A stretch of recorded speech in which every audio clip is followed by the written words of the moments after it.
Happy New Year! I know what the date is, be quiet. Today we'll be looking at the coolest and epicest albums that released in January of 2024, and some other stuff too. So I hope you enjoy, and I apologise for my tardiness, delay, other synonyms for lateness.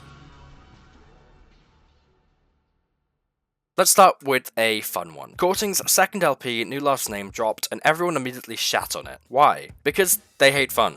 Okay, in all seriousness, I can see why people wouldn't like this album. It definitely isn't for everyone. But I don't think the band made it with completely serious intent. This was made to be fun and goofy. I don't think you're supposed to take lines like these seriously. And they definitely succeeded in making a fun and goofy album. This album is full of incredibly fun moments that get me singing along like a teenage girl because I am certain that Sean Murphy is the gayest straight man alive. There are some lows on tracks such as Babies, but for the most part this album is a constant high of dumb, fun, pop rock, indie rock, which still manages to contain a lot of heart and soul. 9 out of 10. My favourite tracks are We Look Good Together, Big Words, The Hills, Emily G, The Wedding, and America.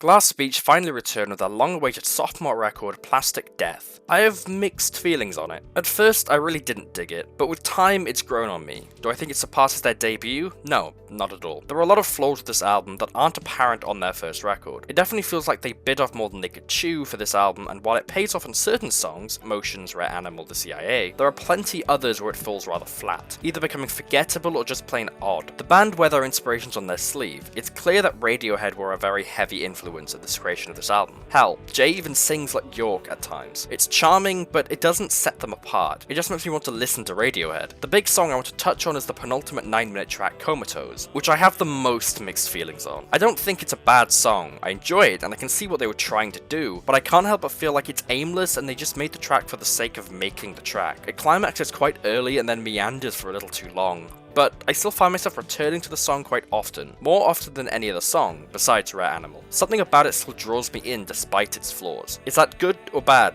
I'm not sure. The album as a whole isn't bad. It's got good moments and potential, but I do also wish that they had stuck with their fun power pop / Midwest emo style they developed for themselves on their debut. 6 out of 10. My favourite tracks are Motions, Slip Under the Door, Rare Animal, The CIA, and I suppose Comatose, but that one's more complicated.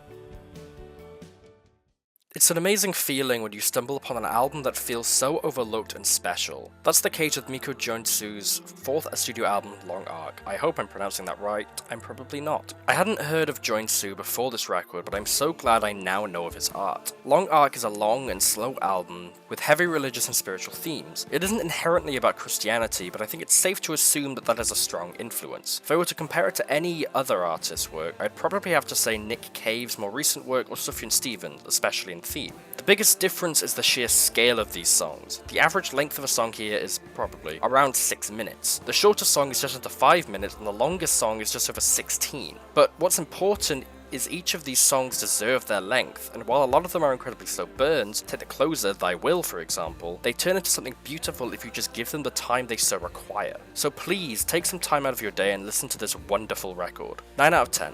My favourite songs are Mountain Man, Friend in the Valley, Harvest, and Thy Will. I've been excited for this one for a long time, and the wait truly paid off. Tapir's debut album, which serves as a conclusion to the series of EPs they'd been releasing over the past year or so, they began with Act 1, The Pilgrim, in 2022, and then Act 2, Their God, in 2023, before finally releasing the full album with all 3 acts in January of this year. And they all come together to create something just wonderful. This album just fills me with joy. It has so many highlights, I may as well just refer to the whole album as one big highlight. It's soft, it's sweet, and it's incredibly comforting, with soft guitar work on songs such as On a Grassy Knoll and Eidolon, to the more intensive tracks, which still isn't saying much for this album, like Je ne Pede, with this absolutely superb recreation of the namesake orchestral piece using electric guitars, and the closing track Mountain Song's cinematic outro. 10 out of 10.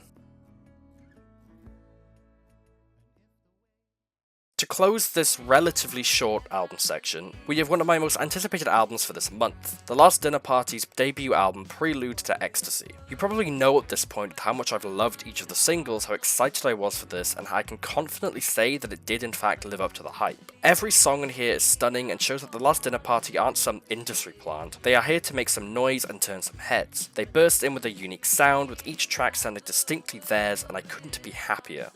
10 out of 10.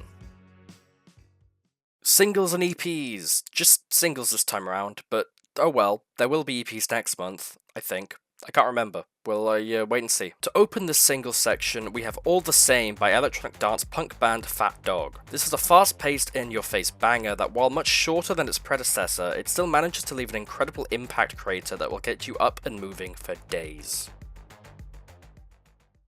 Squid close off their Oh Monolith saga with this outtake titled Fugue Bin Song. I remember hearing this song live when I saw them all the way back in 2021 and was really excited to hear it on the record. Of course that never happened, but it's really nice to hear it here. It's your standard Squid affair, and it does sound like it would fit right in with the Oh Monolith tracklist. I'm surprised it was removed. It's a good song overall and an incredibly solid Squid track. I don't really have much more to say than that. And then finally, we have a song that I have in fact heard many times before, but there is now a studio version. Back in 2021, Kenny Boothby did a livestream where he played the entirety of Little Kid's debut album for its 10th anniversary, and then afterwards he played a couple of new tracks, including this one. Ever since then, I've been listening to it non-stop, and now we finally have a fully finished version. This song is an absolutely gorgeous, chorusless chamber folk song that showcases Boothby's excellent songwriting and knack for writing lyrics that just stick with you. Absolute must listen. And with that, we come to the end of the video. I know this one was much shorter than the others, and I know it also took much longer than it should have to come out. The reasoning behind that is just college, and I've also... Sorry, I heard a fucking, ghost in the walls or something. Anyway, college, and I also have a job now, so that's also taking up a little bit of time. But I'm trying to do things and trying to listen to music and stuff. I'm going to try and instead work on multiple videos at the same time, in the sense of multiple of these monthly videos at the same time, writing the scripts and stuff, just so they can come out faster, because I think that'll get them out faster. I'm hoping. We'll find out. The other reason why they take so long is because of the reviews I write for each album being so long, because I write too much stuff. Anyway, I hope you enjoyed this video. Glad to be back. Yes, there will be... I'm still planning on making a best top 25 albums video. Those are still in the works. There's still a folder on my computer for them, which means they are still going to be made. And if I don't make them, you can sue me. Don't actually do that. Anyway, like, subscribe, and have a really great day.